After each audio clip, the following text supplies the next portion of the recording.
Hi friends, how's it going? Welcome to my channel. Welcome back to my channel, maybe. My name is Lauren.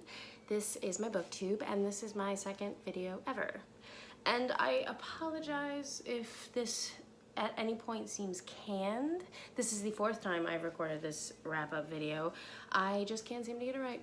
I'm either spazzing out, or I'm not talking about the books correctly, or I'm just like stumbling over my words and there's not enough editing in the world. You heard I just stumbled over my words, so maybe I'll edit that out. So let's try this again. Yeah, so this is just a simple June wrap-up video. I've, seen a bunch of those, and I think they just seem like a lot of fun.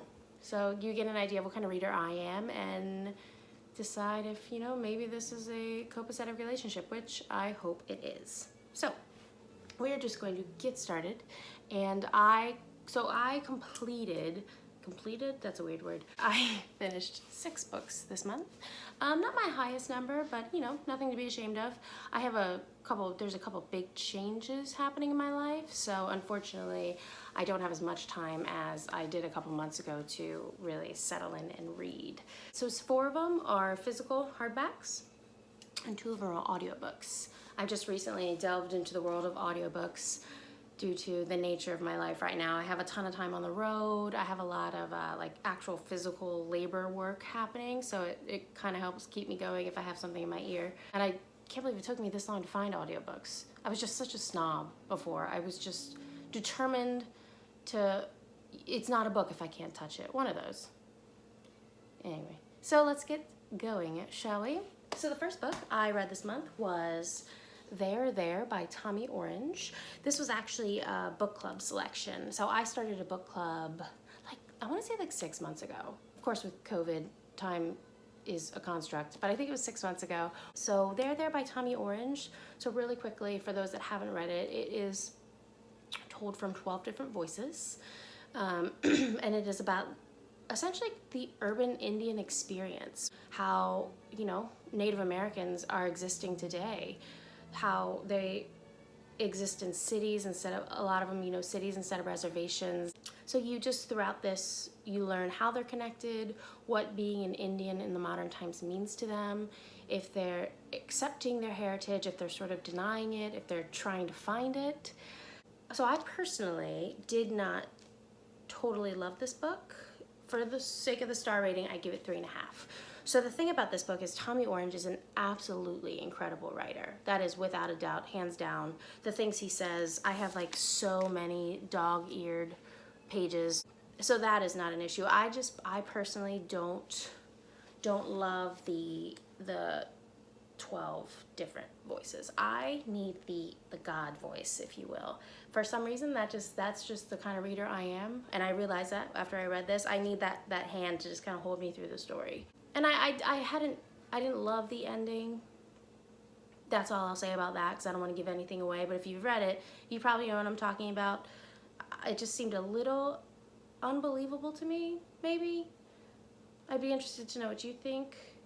But anyway, so yeah, 3.5 stars.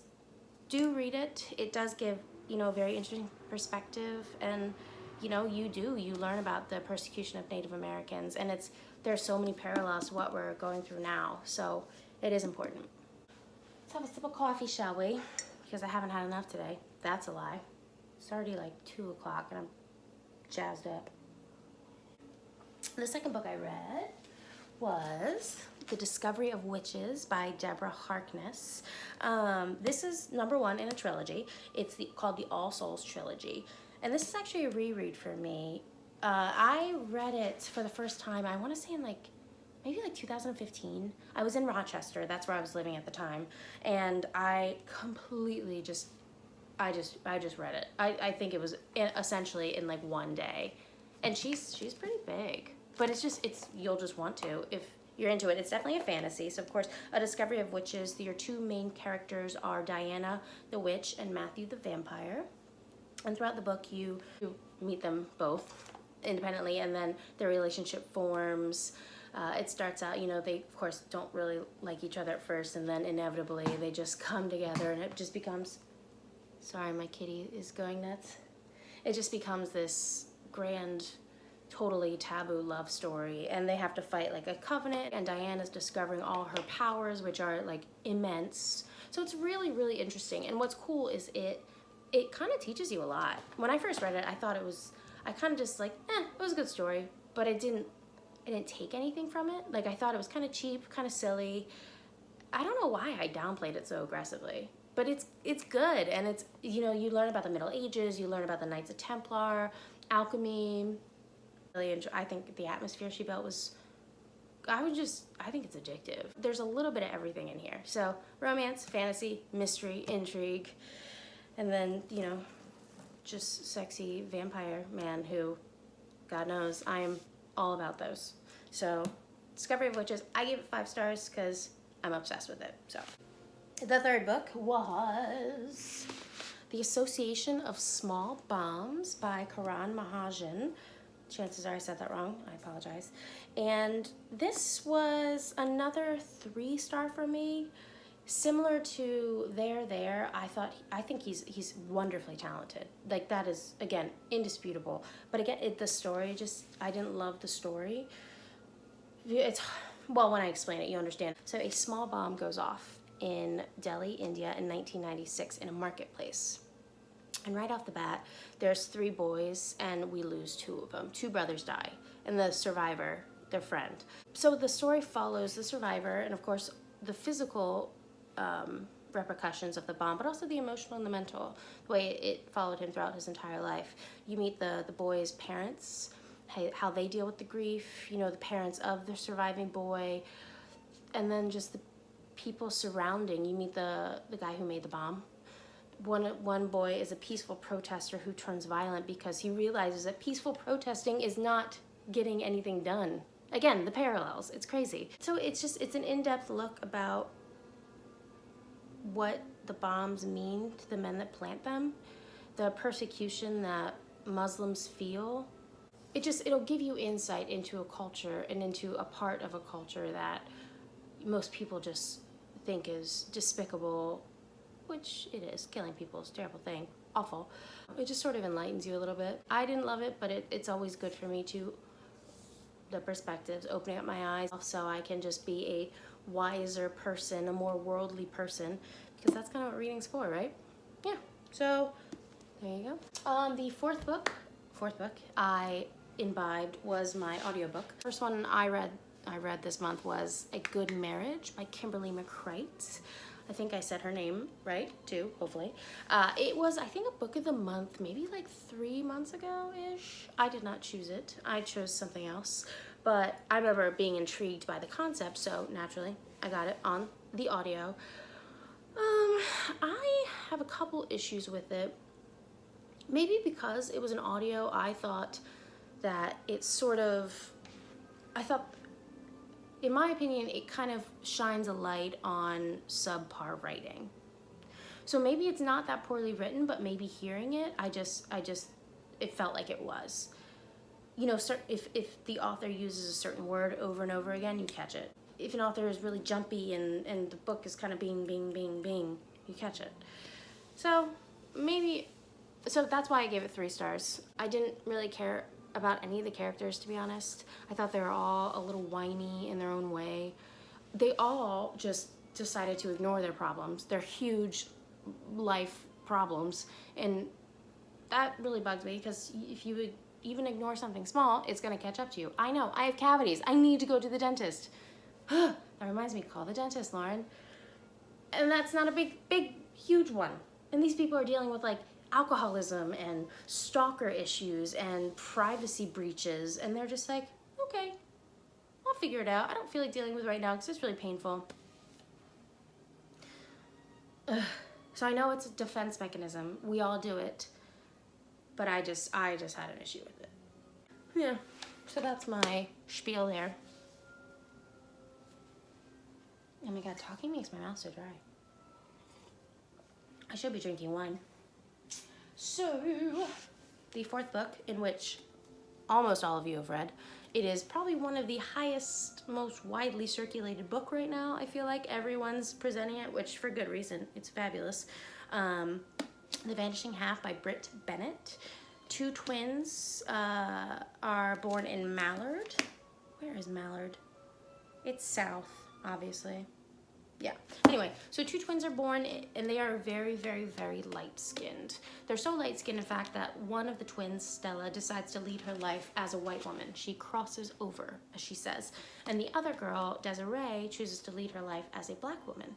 So Stella, for example, marries a white man and has blonde hair, blue-eyed babies. And Desiree marries a very, very dark man and has a very, very dark child. You learn how, you know, how their lives ended up in a way, but also their daughters do end up meeting just through happenstance, and that's a really, really beautiful story as well. The issue of race, of course, is discussed, but not too oppressively. There are a couple really dark moments. Absolutely, they'd be impossible to avoid, of course, through the the 50s and the 60s, the 70s. But it's not too, you know what I mean? Which I was happy about. I'm not afraid to read hard things. There's just, I think we all are reading a lot of hard things these days. So it was nice to get a little bit of escape in this. But also, the author, Britt Bennett, she represents the LGBTQIA community. There is a character who was born to Reese, but decides to lead his life as Reese. And we witness his journey from being a transgender to a transsexual, from taking the testosterone to the finally getting the transformative surgeries. So again, beautiful. It just kind of flows by. It's one of those books you don't even realize you're reading, and then you're like, how the hell am I almost done by now? So yeah, it's the analogy like when you're in a room or outside and you can't even feel the air because it's the perfect temperature. That's what this is, at least to me. So highly recommended. I think this is her second book, so I'm really looking forward to reading her again. I believe The Mothers is the other book, and that's already in my Goodreads TBR, which if you are on Goodreads, please find me. I love making friends on that thing. I am always checking the homepage. So yeah, obviously it's all linked below, so find me. And then the last book I again listened to, it was called Such a Fun Age by Kylie Reed. Seen that one going around a ton, and again, for good reason. It was probably my favorite one this month. The premise, Amira is a black nanny for a white family, an affluent white family, and the opening scene is her getting stopped in a grocery store with the little girl she's babysitting. The security guard and a white woman are essentially accusing her of kidnapping the child. So luckily that turns out as well as it can. And so the book deals with the after effects of that, the emotional after effects, the mental after effects, the way that affects Amira's relationship with like Mr. and Mrs. Chamberlain, the way it affects her relationships with her friends, with her boyfriend. I personally completely connected with Amira. She was 25, I am 31, but she's essentially adrift. She knows she loves babysitting, especially this little girl, but she just knows she can't quite figure out how to make it a career. So she's just she's gonna lose her insurance. She's not making a lot of money. There's no real future in what she's doing, and she's really bummed out about it. So she's just racking her brain about figuring out how to make it all make sense. And so many times we, especially as young, I guess I'm so young, people get stuck in this idea that there's a very traditional route that we must go on, and that is not the case. And I have finally found, like, I'm starting to figure my life out. Like, I know what path I want to be on, which is so exciting, so exhilarating. But no matter how much you have your life together, just the sense of being lost is scary. I'm in a great relationship. I'm fine financially. I'm not too worried about my future, but it would still be nice to know, you know what I mean? And also, if it turns into a movie, I have already cast Amira. Amira will be played by, I think her name is Lauren from Love is Blind, the one who ended up with Cameron. Perfect. She's the only one I could picture. And Zara, one of the supporting characters, would be played by the actress in Dear White People. Oh my God, what's her name?